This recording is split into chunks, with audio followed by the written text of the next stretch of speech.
So I have this little idea here in the PRD Refinery. If you haven't used this before, this is a tool I built to create product requirement documents. So you can have a really good prompt to give to your AI coding agent to kick off an application. And it's free to use. It's prd.opichi.ai. You just put in your little idea and then you click generate PRD and it spits out a copy and paste markdown that you can give to your coding tool. So this is a small talk topics generator. It's going to find 5 current events in 5 different categories at the press of a button and give you a short summary and talking points and a couple questions to bring up the topic in conversation. I told it it's going to use the Brave Search API. And then I think I want it to use to find the topics and use, shall we use Anthropic this time instead of OpenAI for the API to connect for giving us the summaries? API for creating the questions and summaries. So this uses GPT-03 on the back end for creating the PRD. That's the AI that does it. And it loves Tailwind CSS. And I hate Tailwind CSS. So I'm going to say, do not use Tailwind. Why do you hate Tailwind? They have real annoying version issues. So if you aren't using exactly the right version of Tailwind with exactly the right React application, you get these weird errors that just pop up throughout your application and you have to go in and rebuild the Tailwind version. Whereas a lot of other stuff is a lot more flexible, but Tailwind seems to be very persnickety about versioning. And if you want to use Tailwind, what you need to do is go find the Tailwind current documentation. So if you're going to use it, you need to go find the current documentation, find the versions that match everything you plan to build and write a document of that and give that to the application with your build instructions so that it gets the right versions the first time. Otherwise, I have yet to see any of these agents be able to connect a Tailwind app correctly in fewer than 4 tries. They don't have the context for the versions. They just throw stuff at it. So unless you go in and give it all the versions you want to use and the documentation, so it's just a lot of extra work. And we're trying to do this with AI so that it's not a lot of extra work. We have our PRD that should be generated here. Okay. This looks pretty fine. Something that this PRD tool does is it always includes change management instructions. Always. That's built into the application. And this is so key for being able to keep your AI on track so you don't redo fixes. You don't keep trying the same fix over and over. If something's going wrong, you will have a change log. And if you use a PRD like this that includes the change management instructions up front, then you'll save yourself a ton of time with debugging. That's what'll happen. So how that work? If you're using Replit, for example, would Replit keep updating that now? Yes. What it does is it creates you give it both of these instructions. So you get you get this instruction and you get this instruction and you give it both. They're split out because some applications take them in different formats. Lovable, Bolt, Replit, you kind of have to give it all in one go. But what it does is when it's creating the file system from the beginning, it adds this line: before modifying this file, please update changelog with a summary of your changes. It's going to read that file, look at the changes it wants to make, and then go to the changelog. It's not 100% perfect, but it will do it about 90-95% of the time, which still saves you a ton of trouble. All right. We are at 12:46 here. I like to make sure I cover any questions anybody has along the way. Anything that's come up so far as we go along here? Alan has one. He's just started using PRD and was curious about the change management piece, as that is the area he faces the most. That's where he has back and forth with the AI for solutions to the problems. Okay. So the change management that's in the PRD tool here is going to create and instruct how to use a change log. And it generally will, the AI will follow that about 95% of the time. It will update the change log. If you find that it's not, the structure will still be there. If you gave it a PRD from this tool, the structure will have been built at the beginning. I've never seen it not build the structure. So what you have to do in that case, depending on the tool you're using, is after you do if you're attempting to do a fix and you make a change, before you test it or anything, have it write down the change it made. Just say, did you put this in the change log? Just ask it that.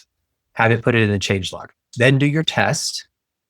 And when you find that it failed, because that tends to be the loop that a lot of people get stuck in, that's when you're going to tell it to the failure. You're going to go into the console and right over here, right click, inspect, go into the console, look for errors or warnings and right click on those.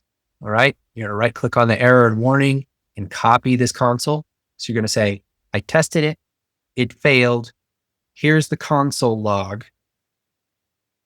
Please look at the code and look at the change log to see what we've already tested and tell me exactly why this is still not working. Do not make changes. And that way it has that record of what it already did. It's not going to be able to, it won't go back and try the same thing again because you recorded it. Because I've seen what happens a lot of times is it'll make a change and then that creates a surface error that isn't the real problem.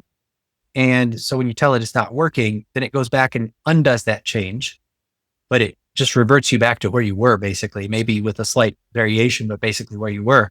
And it will just oscillate back and forth between those two.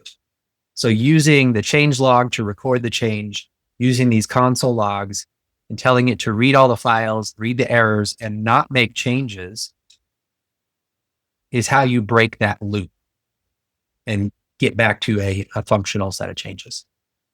All right, so we have our PRD here, 1249. Let's pause that one there to look at that issue in a bit. And I want to show you this orchestrator mode real fast in Kilo. So we are going to create a Git repository real quick. Let me see if I can share that screen. Okay, so I have GitHub Desktop installed. Things like Kilo Code, Windsurf, Cursor, you run them on your computer. And GitHub Desktop is free. It connects to your GitHub account, but allows you to easily manage the GitHub files and versioning right on your computer.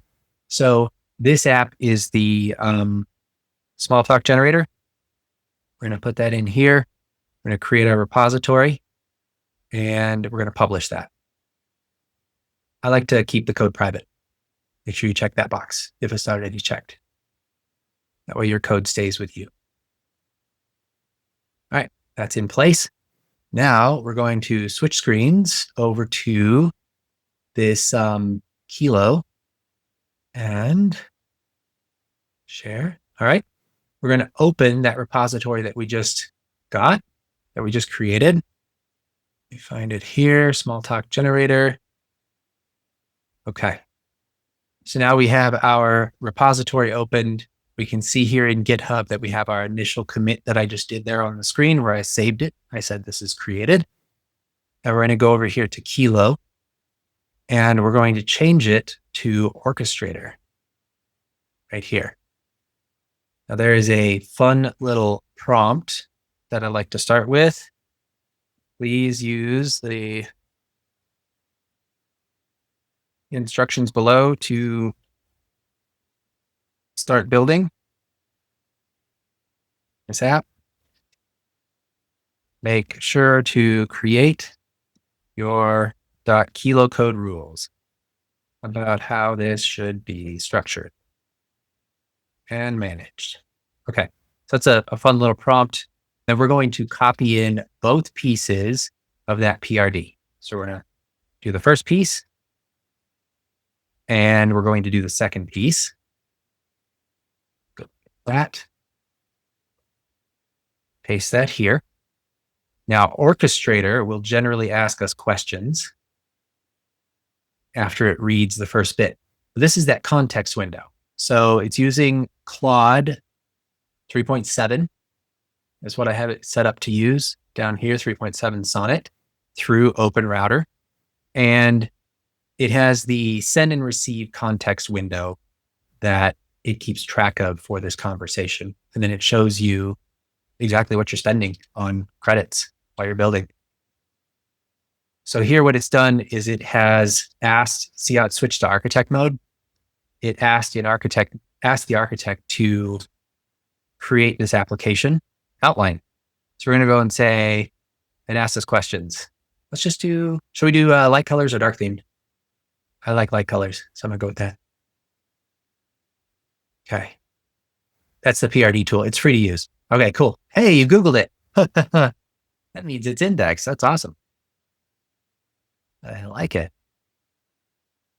Let's see what we have here. I want the content to be current. We're not going to be using this tool heavily. It's just a fun little orchestrator demo. Okay. And so this is fun. I gave that to orchestrator. It gave the plan to architect. And now architect asked me a couple questions and is building the entire framework of the application that orchestrator is going to use to actually hand it off to code mode and debug mode to get it working. That's pretty cool, right? Like it's creating the wireframes and everything for how this application is going to work, which is something you just don't get this in Replit or Bolt or Lovable. Goes ahead and stubs out our file structure here for us, so we can always reference that. This is basically just setting up our entire structure. You can see that so far, this is the architect task, and it's cost 10 cents in credits so far. It's just direct pass-through rates. All right, what other questions do we have about this while this fun little tool that I'm so excited about is running? Has anybody been working on something that has them stumped right now? I remember a long time ago, I made the mistake of trying to manually edit the distribution directory for a Vite app. And I thought I was being clever and wanted to name it something else and completely screwed up an application. So yeah, that's a lesson I learned from doing it wrong. It'll stick with you. All right. So it's writing that architecture plan for us. And then when that's done, it's going to send it back over to orchestrator. I will do a more in-depth demo of this shortly to post up online, but we are running up on our time here. Any other thoughts, questions, comments? If you have things that you want to see demos of, like I'm going to keep showing key features, key troubleshooting, all of this stuff that is to get your applications from that 80% to ready to go live. And I'll keep showing that in these calls. But if there's a particular thing you run into this week, pretty sure all of you have my email from the invites to this call. Don't hesitate to just say, hey, if you get a chance, let's see if we can demo this issue or debug this sort of idea or show an example of that on the call. I'll take those into account, try to fit them in. Okay. All right. You all have an amazing day, and I will hope to see you back next week as we continue to learn more about AI apps. Cheers. Thanks for watching. If you want to see more videos like this, please like and follow. And if you need help building or finishing your app, click the link in my bio to book a one-on-one Zoom call to take a look at your project.